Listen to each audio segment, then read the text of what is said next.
Hey guys, welcome back. My name is Amber Campbell. I'm an indie author and a freelance editor. And today we're going to kind of do a split video. I want to talk about the 3 signs to tell you when you are ready to publish. And then I also want to go into updates for my third poetry collection, which will be coming out very soon. So first, on to the 3 signs you want to look for. The first one is, it can be very unclear, but it's when you've finished extensive editing. For some individuals, this might be like 2 or 3 passes, developmental, and then line, and then copy edits. For others, it might be multiple rounds of developmental editing. It really depends on your skill level, how many manuscripts you've written before the one that you're working on, as well as kind of the style that you're going for. So for some individuals, like when I work with my clients, they will send me a draft and they'll say, oh, this is the 3rd draft and it is impeccable, it's well written, it's polished, the characters are 3-dimensional, the setting is gorgeous, like everything's ready, and I am shocked. And that's when they usually tell me, like, oh yeah, this is my 5th or 6th manuscript that I've written, and this is the one that I'm trying to query with or self-publish. And it becomes very obvious that they are skilled at the craft at this point. For others, they might send a project to me and they say, oh, I've done 5 or 6 edits on it, but it still feels like because I do beta reading as one of my services, and I still feel like I'm doing a lot of developmental suggestions as opposed to just going, oh, I love this or I didn't like this. It's more of, hey, maybe if you introduce the character in this manner, her character would seem more 3-dimensional earlier on, or it's really hard for me to picture this scene. Can you add in more details or kind of create a paragraph of just the details rather than putting it like in between dialogue, things like that. But when you've done extensive editing and you are the only one who's going to understand your skill level and where you are at, by the time I was 18, I believe I had written 8 full-length manuscripts, 50,000 words plus each. So by the time that I finished college, I think I had written 3 manuscripts in college. So by the time I was ready to start querying or even consider self-publishing, I had been through this quite a few times. And I am someone who, at this point, I try to write the book with editing in mind, just because I have that type of brain. So I am thinking of, when I'm writing it, where is this going to play out later? How can I set that scene up for later while I'm writing the first draft? That way there's less developmental editing as a whole, and I'm really only nitpicking on certain areas.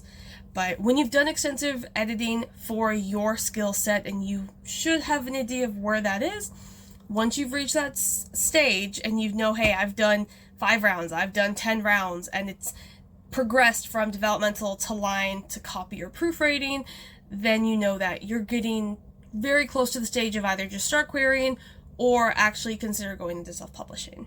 The second step, and this is incredibly crucial, is make sure that readers have actually read versions of your manuscript, specifically readers who choose to read in your genre.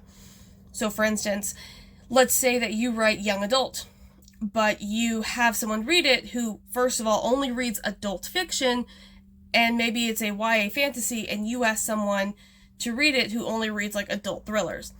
They're not going to be that intended audience, so they're not going to be able to provide you with feedback that would be beneficial for you as the author to make adjustments if needed. So for me, I write poetry. The copy editor I hired has published poetry as well, and then she focuses on that as part of her copy editing. I have my 2 critique partners who, one of them does write poetry. They don't publish their poetry, but they do write it. And then the other one has been with me for so long that they are now attuned to my writing style, and they also understand what's going on in poetry. Otherwise, I would not have sought them out to be my critique partners. But you need other readers who do read in that genre to look at your work, because it basically tells you, hey, based on what else is in the market, will this do well? Other authors are not your competition. Obviously, do not plagiarize, because that's not good. But we also want to be sure that if somebody enjoys authors X, Y, and Z, you can tell readers, hey, you're going to love my story because it's similar in genre, in style, in character to these other authors. It's also important just to have fresh sets of eyes on your work to make sure that you did not miss anything super critical or that would be detrimental to the plotline or character development. So basically, having other eyes on your work is the only way to ensure that it's ready for other sets of eyes. Sorry, I'm a little out of breath. Had to go chase the dogs down. It's okay. But if you have not had anybody read it who reads in the genre that you're writing, you're not ready to self-publish or query. However, if you've had a few friends who do genuinely read that genre, if you have, whether they're friends, whether they volunteered, or whether you pay for them, I know there's a lot of varied opinions on whether you pay beta readers or not. I will say the reason that I charge for my beta reading and that my clients continue to book with me is because you don't just get a page or two back. Most of my beta reader reports are like 8 to 12 pages long at this point. So it's really more of a manuscript evaluation, which is where that pay range that I offer is. Just a lot of individuals don't understand beta reading versus manuscript evaluation, so I just market it as beta reading. But you don't have to pay for it. Just make sure that those beta readers that you're looking at do read in that genre, especially if it's a pretty clean manuscript that you will be sending to them. So that way there's really no developmental suggestions like I tend to make for my clients, and it's more of, hey, I love this, I want my friends to read it, or yeah, if I read this, I'd probably give it like 1, 2, or 3 stars. 3 stars is still good. I know 4 and higher is what we aim for. 3 is still good, and a 3 will tell you a lot more than either a really good or a really negative review could do.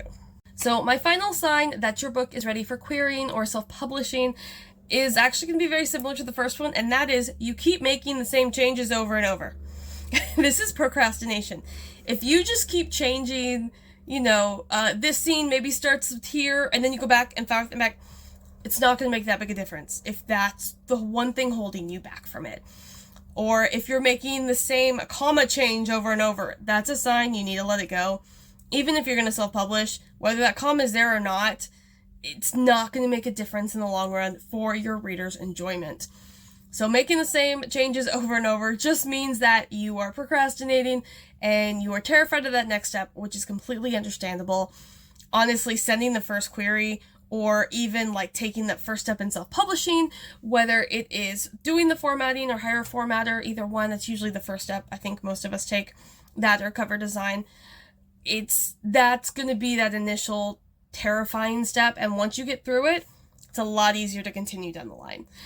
And so just when you can catch yourself procrastinating, understand your novel, your manuscript is the best that it's going to be, and you have done everything in your power to make it the best thing that it can be for others.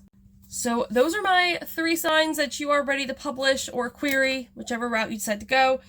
So I do want to give a little bit of an update. All of my marketing has been done for the next poetry collection. I have not announced the title or the cover. I have not even announced the date. So there is going to be a huge announcement over on my Instagram on Sunday. I might do it in the posts over here on YouTube. I just don't see a lot of traction on my post over here, so maybe I need to post more, I don't know. But I'm seeing some decent engagement on Instagram, so I'm going to run the game over on Instagram. It's going to start Sunday, July 14th. So if you're catching this in today is July 12th. So if you're catching this in the next 2 days, you'll be able to join in. If not, you can definitely go check it out because the game will be going from Sunday through Thursday. So I'm very, very excited. It's a Jeopardy style game, and we are basically going to be guessing the title of my next poetry collection. I am beyond ecstatic to start this because I have been sitting on this on this manuscript at this point. I want to say the second week of June. That's when I started going onto sites, doing the formatting, getting everything uploaded. So it's been a good month that I have just been waiting for this.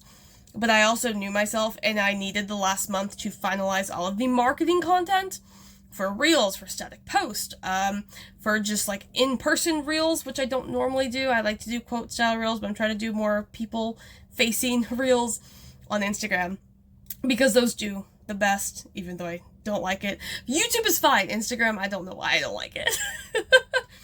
But I do need to update the review link. So once the book goes live and you can officially start the pre-order, I'm going to go into the KDP, the Drafted Digital, and the Kobo ebook files and update the review link so that when you finish the book, you can actually click on that link and go straight to the Amazon or Goodreads page and go ahead and post your review. And then, no, that's it. Those are all my updates. I am so excited for this. I did not do enough marketing for Missed Arrows, which is my sophomore collection. And the pre-orders and the sales have definitely shown that. I'm hoping... This is my problem. I always like, oh, let me change one thing. And then I change 3 things, and I don't know which one of those 3 things was the catalyst for the improvement. But basically, I'm going to do the amount of marketing that I did for my debut, the ones, because that one saw 81 pre-orders, but this is also very similar themes. So I'm not going to know if it was my marketing that helped or the themes that helped. But either way, I'm very excited.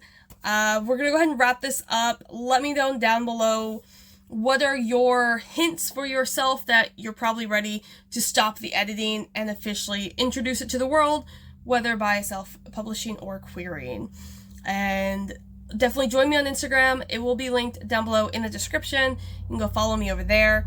I will try to post over here on YouTube, post, community, tab, whatever it is. But Instagram is where I'm going to be much more active in this coming few weeks. So thank you so much for watching. If you enjoyed it, hit that subscribe, like, comment, share, all the clicky button things. And I will see you guys next week. Bye.